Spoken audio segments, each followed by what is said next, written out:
right, folks, Gene Galin here with the Chatham Journal. I'm with Mr. David Glenn, and I've known him for, over 20 years, but we're here because we're at the ACC Kickoff in Charlotte. And David used to be on the radio, used to do a publication. He actually used to use my pictures. And we are here to talk about the ACC schools in the Triangle. But before we start, let's go to where can people find you on YouTube and on the web?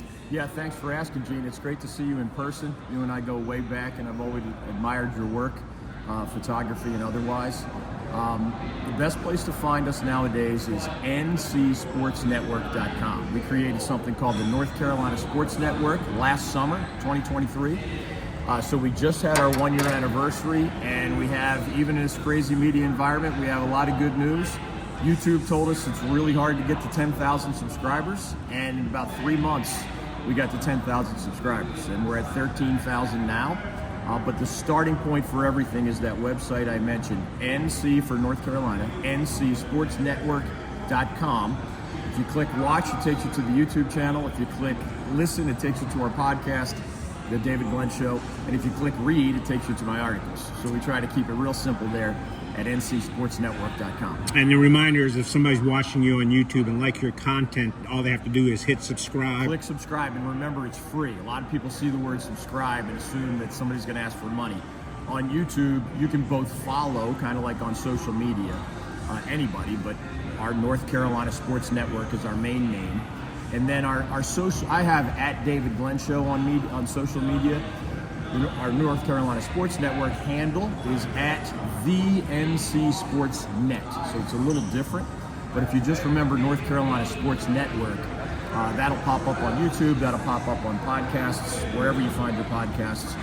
And just remember to shorten it to ncsportsnetwork.com if you visit the website. Right, and the other thing, too, that you've been doing here at the ACC Kickoff is you've been putting stuff out on Twitter X as well. So you've got connections to what you were just talking about, as well as I noticed you put up some shorts so folks can find a lot of content. We do, and sometimes we post an hour-long show, but we also post maybe a 15-minute interview that was a part of that show. We'll post separately.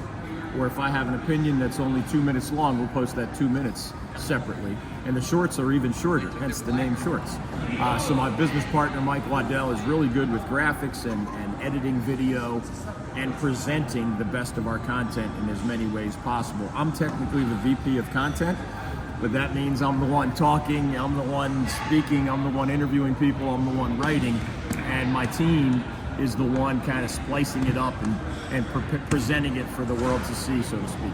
All right, now there's 17 schools here, but we're not going to talk about 17 schools because the folks in Chatham County, we're in a unique position because we're in between Duke, NC State, UNC, and Wake Forest. So, and that's been your biggest concentration over the years. So can you give folks an idea of, just quickly go over what your take is on all the individual schools? And folks, just remember, you can always go to David's show during the season and get updates. But here's a taste of what you've gotten here at the ACC Kickoff. Yeah, let me start, Gene, by a quick snapshot, and then you can follow up if you want to go school by school. The snapshot is, of the 4 schools that we've called the Big Four for a long time here in North Carolina, Duke, Wake, State, and UNC, NC State has the highest expectations. Dave Doran has been there for more than a decade, and the Wolfpack is kind of a dark horse pick to compete with Florida State and Clemson and the other trendsetters in the ACC in the sport of football this year. Carolina would kind of be an in-between team. They have a light schedule, but they've also lost a lot of talent, Drake May and otherwise, so the Heels are a little harder to predict. Their ceiling might be high, but their basement might be low, so to speak. And then Duke and Wake, for different reasons, I think, have lower expectations. And again, we can dive into any of the 4 that you want in more detail. In Duke's case, it's a new head coach, Manny Diaz. And it's not a slight on Manny Diaz, but when his predecessor, Mike Elko, left Duke to take the Texas A&M head coaching job, a lot of Duke's best players hit the transfer portal, and Manny Diaz does not have those key guys at his disposal as he tries to turn the Blue Devils into something special in year 1. And then Dave Clawson at Wake Forest, remember, he might be the most successful Wake Forest football coach in the ACC era, 70-plus years. He is the only Wake Forest head coach who has a winning record for his career at Wake since the creation of the ACC. That's how hard it is to win if you're the Demon Deacons head football coach. And even Dave Clawson is barely above 500. He has 60-plus victories, around 60 losses. So if he had another losing year, even he would fall below 500. But last year, the Deeks, their bowl streak ended. So they went from 7 straight bowl games, which was a school record, to last year falling off the pace entirely. So that's one of the reasons that the Deeks have lower expectations. So it's going to be interesting because the Wolfpack has very high expectations. Devils and Deeks, fairly low expectations in 2024. Tar Heels in between. But, we're in prediction season right now. Those are just expectations. Somebody surprises us every year, and that's what makes this stuff fun to watch.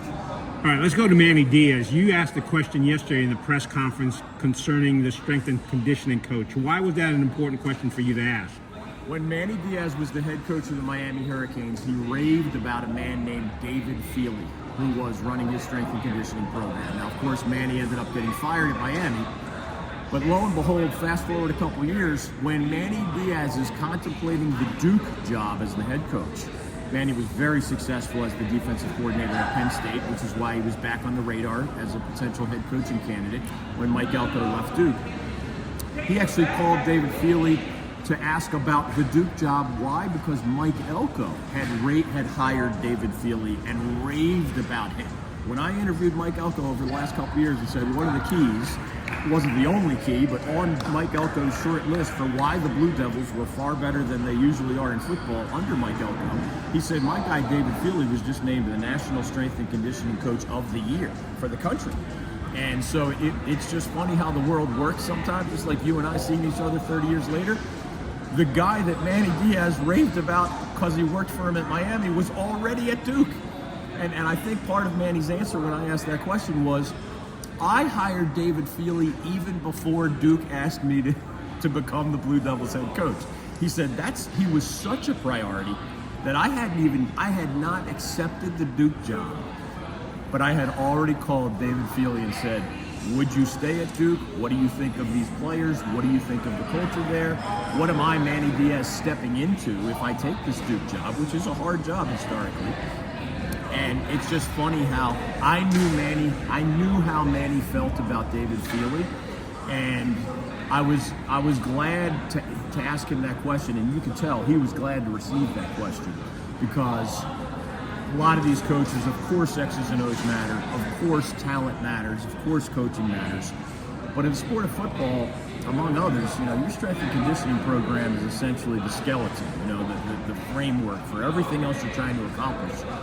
And that at least, I don't know if the Devils are going to be good in year one under Diaz, but that at least continues a culture that was part of the success of Mike Elko with the Blue Devils, and Manny hopes to make it part of his success too.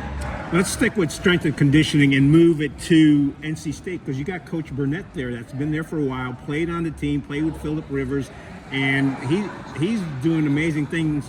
And so how important is strength and conditioning? It sounds like it's super important, especially these days. It is, and for example, at NC State, Thunder Dan, as they call him, and others, have a culture there, starting with Dave Doran, the Wolfpack's head coach. They have a winning record head-to-head against the Tar Heels, in part because they've been the tougher team.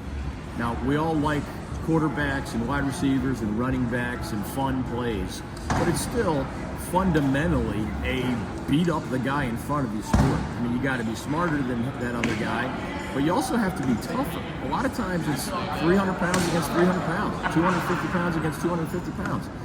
You better have some advantage, whether it's your speed, your strength, your agility, your brain, whatever, but strength and conditioning is a huge part of that.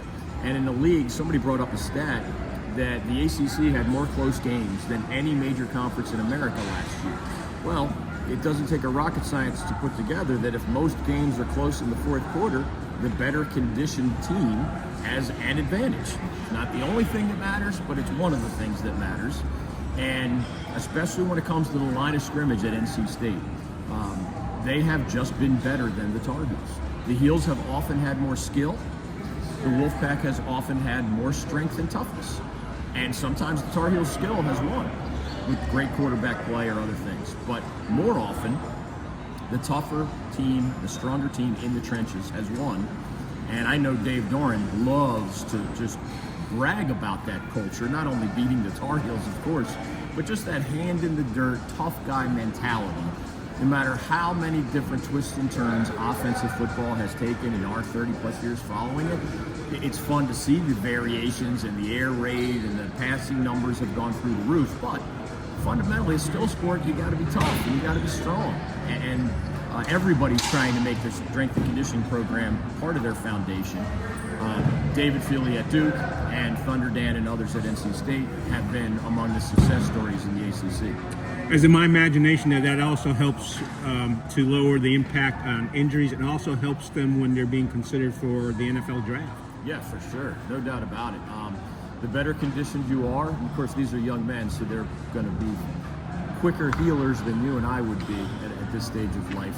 But for sure, if you injure your ACL, the strength and the consistency of the muscles around whatever you're rehabilitating matter. And of course, some expertise about how best to manage a serious injury like that matters.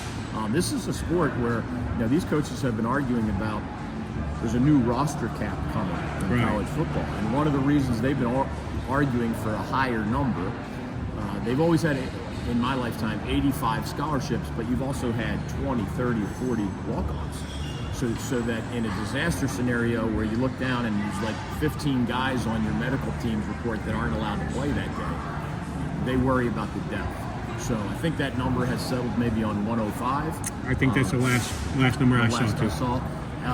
But that's the reason why. It's a physical game. Horrible things happen, and there's an awful. Every team has season-ending injuries every year. You can get through a whole basketball season and not lose a player to a season. I mean, they tweak things, but not a season-ending injury. Occasionally happens, but you could go beginning to end in basketball without losing a guy for the year. It just literally never happens in football, and these schools have to be prepared for that. All right, we mentioned Coach Thunder and NC State. Let's stick with NC State. You mentioned NC State being a dark horse this year. How many, and again, I know the NC State fans are going to hate me for asking this question, but how many times have we heard them being, hey, this is the year for NC State to break out. This is the year that they're the dark horse. But then you always get that NC State stuff coming along. So what makes this year different? It's a great question. I would say here in Charlotte, the point you just raised, Gene, applies to both the Miami Hurricanes and the NC State Wolfpack. I know we're talking mostly about our state today, but the Hurricanes have been members of the ACC for 20 years. And I'd say probably 20 Augusts and Julys in a row, we've heard this could be the Hurricanes breakout year. They still haven't won an ACC football title 20 years later. The Wolfpack has a somewhat similar story, even going back to the Chuck Amato years, but also the Dave Doran's now here more than a decade. They've been knocking on the door, right? They've gotten those 8-win seasons, those 9-win seasons. They just haven't been able to get to the 10 or more wins. The Wolfpack, in more than 100 years of football, has only one season in their history of 10 or more victories. It was one of those Chuck Amato teams where Phillip Rivers was the quarterback. I think they won 11 that year. That's the only example. Now, they're not the only ones that has a hard time getting to 10 or more wins. It's a difficult threshold, even in this era where you play 12 regular season games and then a bowl game. But the optimism stems from Dave Doran having more than a decade to build his culture, to recruit his kind of guys. They also signed somebody who's here in Charlotte, Grayson McCall. He wasn't just a great quarterback for Coastal Carolina. He was a 3-time Sun Belt Player of the Year. It's hard to be the conference's Player of the Year. He did it 3 times. He has thrown for more than 10,000 yards.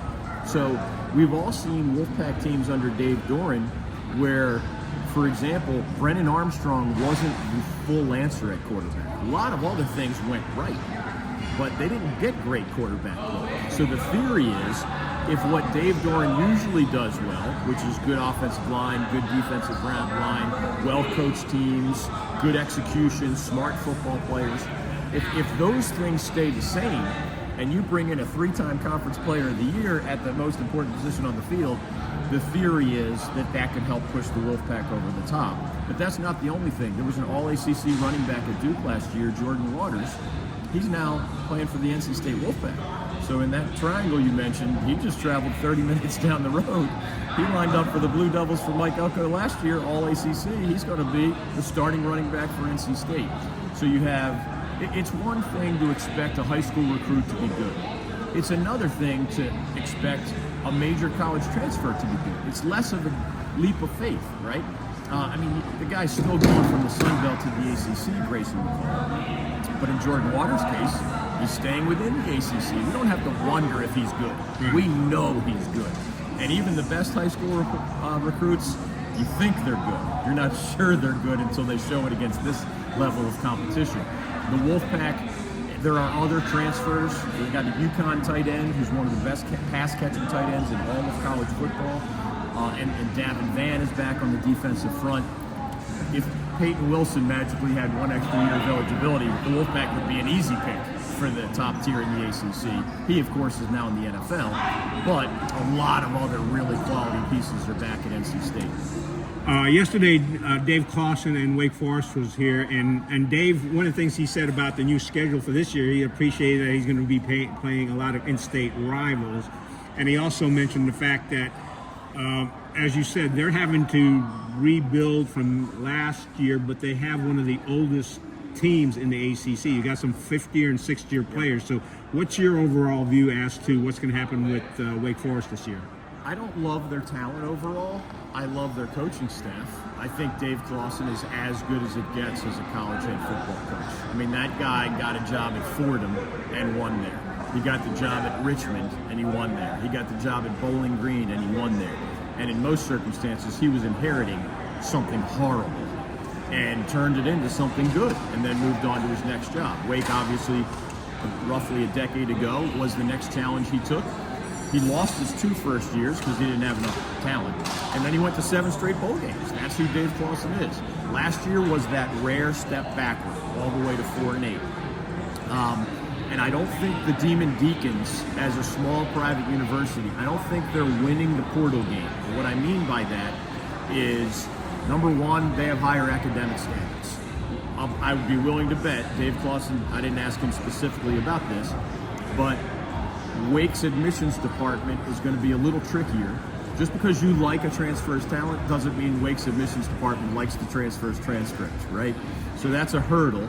And you're going to see schools here that had, seriously, 30 incoming transfers. You only have 85 scholarship, and I mean in 1 year, 30 incoming transfers. And some have 20, 15. Wake had, I think, 8 this year. And so you're not getting as much on the inbound transfer-wise. But on the outbound, they lost a high-quality running back and a high-quality receiver to teams in the Big Ten. So if you're being poached for some of your best players and you're not signing as many high-impact incoming transfers, it's hard for me to paint a picture any better than if you get to a bowl game, that's a success story. At Wake, in my opinion, if Wake bounces back from 4-8 just to 6-6 or 7-5 or anything that gets you into a bowl game, I would call that a success story. But the reason I think that's possible has more to do with Dave Clawson and his staff and less to do with what I just don't think. I think it's an average roster at Wake Forest this year. It doesn't mean they can't be good, but I think it's going to prevent them from being any better than just good. Okay, we touched on Duke, we touched on State, and we touched on Wake Forest. I just saw Coach Mack Brown and the Tar Heels come in. What's your feeling as to what the Tar Heels are going to be like this year? And the other thing is, quite honestly, there's folks that are talking about when is Coach Brown going to move on? Yeah, it's a fair question. I mean, once you're in your 70s, you're allowed to ask about retirement, right? It shouldn't be an offensive question. Mack's a little sensitive about that question sometimes because he's been getting it every year for a while. I believe that of the 17 football schools here in Charlotte at ACC Kickoff, the Tar Heels are one of the hardest to predict. And I say that because if you look at their schedule, other than a trip to Florida State, where, of course, the Tar Heels would be a massive underdog, and that's a very, very, very likely loss. Other than that game, I don't see an overwhelming opponent for UNC this year. So that's what allows for the dream scenario of Tar Heels fans. I don't think people should laugh at the idea that they have a chance at a special season. But the downside is Mack Brown just had 2 of the best quarterbacks in the history of UNC football, in Sam Howell and more recently Drake May. And he didn't get past the 8 or 9 win threshold. I don't see any reason to believe that somehow magically, with a quarterback question, they have 3 guys who think they could start. And 2 of them are here in Charlotte, which is unusual. Only a few schools brought 2 quarterbacks. The Tar Heels were one of those schools. I think it's a scary sign to not know who your quarterback is entering the month of August. The majority of ACC schools do know who that guy is. There's a half a dozen that are really, really excited about who that guy is. Miami with Cam Ward and NC State with the transfer of Grayson McCall, and some guys have returning quarterbacks. I think Carolina desperately needs one of those 3 guys to show during August camp, I'm the guy. And that doesn't mean you have to be Drake May or Sam Howell. It just has to mean I'm not going to make mistakes. I'm going to throw accurately. I'm going to get rid of the ball when I'm supposed to get rid of the ball. I'm going to take advantage of Omarion Hampton, one of the best running backs in all of college football. Even though I'm new, I'm going to build chemistry with my wideouts and my tight ends. But at the very least, the Tar Heels need like a baseline of solid quarterback play. If they get that, well, you got Omarion Hampton, you got Bryson Nesbitt and John Copenhaver at tight end. You have some good wide receivers. You have Kamen Rucker at defensive end. You have some other, Elijah Huzzy in the secondary is a great player. There's enough talent there that the Tar Heels could put up a very pretty record. But there are enough question marks, including at quarterback, that I don't know if I would guarantee a win against the Minnesota Golden Gophers, for example. That's not a great team from the Big Ten, but it's not a bad team. I watched that game last year. You know the main reason the Tar Heels beat Minnesota? Because Drake May was 100 times better than any of the Minnesota quarterbacks. I don't mean a little better. I mean he did a lot of right things and very few wrong things. The Minnesota quarterbacks couldn't get out of their own way. Couldn't hit an open receiver. It was not a mismatch other than quarterback. Well, there's new quarterbacks, so you have to wonder whether it's going to go in a different direction. Again, it gets back to that schedule. If the Tar Heels, given that opening slate well before that trip to Tallahassee, if you win against maybe some close games against some of your tougher early opponents, maybe you find a quarterback during that stretch. The locker room builds confidence. The new players build chemistry. If you somehow start 5-0, anything is possible in the good sense. But I just think there's enough question marks that if the Tar Heels stubbed their toe early, or if they ended up with a quarterback controversy, or if they keep turning the ball over, and they have special teams mistakes, which are some things that have haunted some Mac Brown teams in Chapel Hill. That's why I say they're so hard to predict. If one person told me the Tar Heels were going to go 10-2 during the regular season, I would not laugh at that person. But if somebody else told me they're going to go 5-7 and miss a bowl, I wouldn't laugh at that person either. I just think it's part of what makes it fun, the unpredictability, but it's part of what causes indigestion to a lot of Carolina football fans because they know that, Mac Brown is one of only, on the one hand, he's one of only 3 active coaches in college football that's won a national championship. He did it at Texas, obviously, but it's Dabo Swinney, Kirby Smart, and Mac Brown. So it's not like sometimes people beat up Mac Brown and I think disrespect his resume. You don't win a national championship or do what he did with the Heels the first time, which I covered personally, from 1-10 to truly, I would argue, the 2 best back-to-back seasons in my lifetime. I'll put it that way. I remember those seasons. Right? I know they weren't ACC championships. Tar Heels most recent was in 1980, but the Tar Heels have more recently been in a Florida State ACC, whereas those ACC championship teams came before the Seminoles and others joined the ACC. But Mac Brown took a train wreck of a program in the late 1980s and built it into truly, I would argue, one of the half a dozen best teams in the country before taking the Texas job. So the guy has a magical skill set at times, and he's confident in his new staff. But will they connect the dots? Will the pieces of the puzzle fit together in the right ways? Will they win those early games and build that confidence in the stride? I can see the glass half full scenario. It's very possible, but I can see the rockier road for the Tar Heels, and that's what makes it fun. All right, so folks have gotten a taste of the kind of knowledge you have, and you're one of my favorites, just not because we've known each other for so long, but you have an in-depth viewpoint of what's going on. So folks want to follow you on, again, let's go over the sites they need to visit, and when do you do your podcast? When do you do your YouTube channels? I know you got stuff going out today because it's the last day of the ACC kickoff, but for regular, again, you need to subscribe because that way you get notified every Free. time. Right. So that's the YouTube channel you can follow and you can subscribe. North Carolina Sports Network. If you just search that on YouTube, our channel would pop up. We're at 13,000 plus now in less than a year. So we hope as many folks will both follow and subscribe as possible.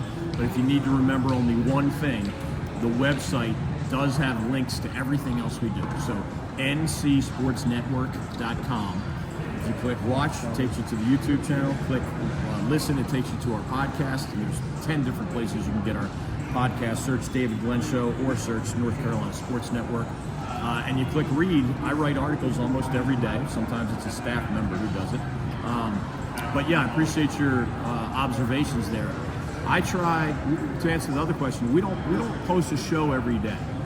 One of the things I like about this stage of my career is after 20 plus years of 3 hours of radio a day, 5 days a week in a certain time slot, we're enjoying the variety. If there's a topic, I think you know me, Gene, and maybe many of your followers do. I don't think that my opinion about everything matters. I don't look at myself that way. When I see a topic where I believe that my research, my experience, my 30 years of covering this stuff, my legal background, my business background, if I feel like I have something to offer that's different than most of what's out there, and it's a weird, noisy world with a lot of people who speak loudly but have no idea what they're talking about, to be candid. When I see something that's in my wheelhouse, I don't hesitate to have a strong opinion about it. But we also have great interviews. Coach K has joined me. Roy Williams is going to join me. Hubert Davis, John Shire, Dabo Sweeney of Clemson joins me. Tony Bennett of UVA.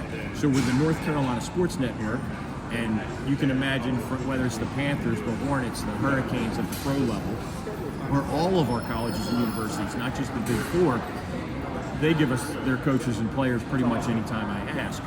So it is North Carolina centric, but Tony Bennett's a national champion at UVA that I've had a decade-plus relationship with. Dabo Sweeney's a national champion at Clemson, a decade-plus relationship.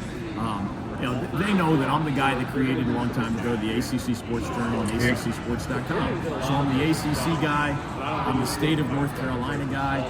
With our new enterprise, we have a travel around the state tailgate tour like I used to do with my old AM/FM radio show.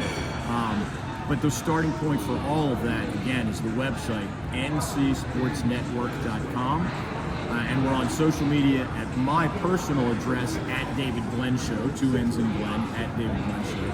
But also, it's a little twist on our name, the NC Sports Net, without work at the end, the NC Sports Net. We're on everything from Facebook to TikTok to... Wait. Do you do TikTok dances? I am not a dancer. I leave it to my business partner. I don't even know what he puts on TikTok, to be honest. And my son and daughter and my wife would make fun of.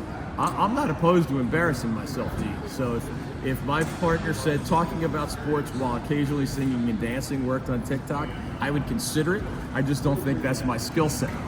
Well, what we also mentioned, you mentioned your son and your daughter, but you did throw in there that you're married to the beautiful Maria. Yes, the lovely and talented Maria. I still get brownie points. If you ran into her today, she's not here in Charlotte, but if you ran into her and said any combination of lovely, talented, beautiful, any of that, which I said, of course, on the air statewide for a long, long time, I still get brownie points. And let's face it, anybody who's ever been married knows you never run out of needing brownie points. That's right. Even in our case, after 26 years of marriage, it still helps. It still helps. All right, folks, so that's a rundown. We'll post these links on this video so you'll be able to see that. But again, I just take pictures, but David is one of the best in the entire ACC as to let you know what's going on. Again, it's more North Carolina centric, but also, as he mentioned, he's got enough connections where you will find interesting interviews. So go in there and visit him. David, thank you so much. Great to see you, Gene.